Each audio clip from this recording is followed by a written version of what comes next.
Taoiseach, you've suffered badly from amnesia in the past, claiming that there was no bank bailout, for example.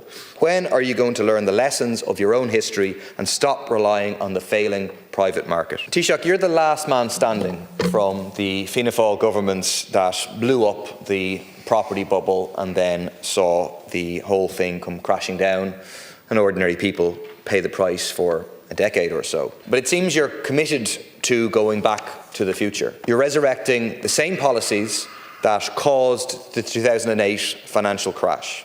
At the weekend, it was tax breaks for developers, which played such an instrumental role found by the Banking Inquiry, the Housing Commission and many others in blowing up that bubble and proposing lifting the rent pressure zones. This morning in the government's counter-motion on housing, it's, quote, engaging with domestic lenders to ensure that the banking sector is appropriately using its lending capacity to support the development of new housing nationwide and, quote, developing new financing sources, especially for brownfield sites and small builders, with support from domestic banks as well as state support of equity investment. A long-winded way of saying you want the banks to lend more to property developers.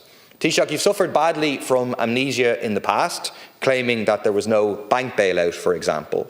Have you also forgotten that the banks were bailed out because of billions of euros of bad loans to private developers? When are you going to learn the lessons of your own history and stop relying on the failing private market? In terms of Deputy Paul Murphy, what I would say to him is, again, you're criticising, I mean, one of the fundamental issues, and I mentioned earlier in leaders' questions, government will put in about 6 billion in 2025. It's estimated that what is required to reach the targets that everybody agrees with will be about 15 to 20 billion. Government will not be able to do 15 to 20 billion on an ongoing basis. It can do 6, it might even do more than 6, but without question, we have to get substantial investment going in the private sector as well. That is the reality, despite all the noise and the politics that's been played with this. I'm more focused on solution-driven approaches. And all I've received in the last 3 or 4 days is just a great opportunity to have a go. Great opportunity to try and associate the Taoiseach or whatever, or his comments with certain positions and so on like that. The Housing Agency has been conducting a review of the RPZ since last year, and it will finish its review at the end of Q1. The Housing Commission asked that we would do a detailed examination, evidence-based, on this German reference pricing system. That should happen because that's what they recommended. We don't have to go with it. But at the very least, we should examine it and understand what the pros and cons of such a scheme are. And I simply said, we're going to examine it. And then apparently you can't even do that. It's a bit like your approach to everything.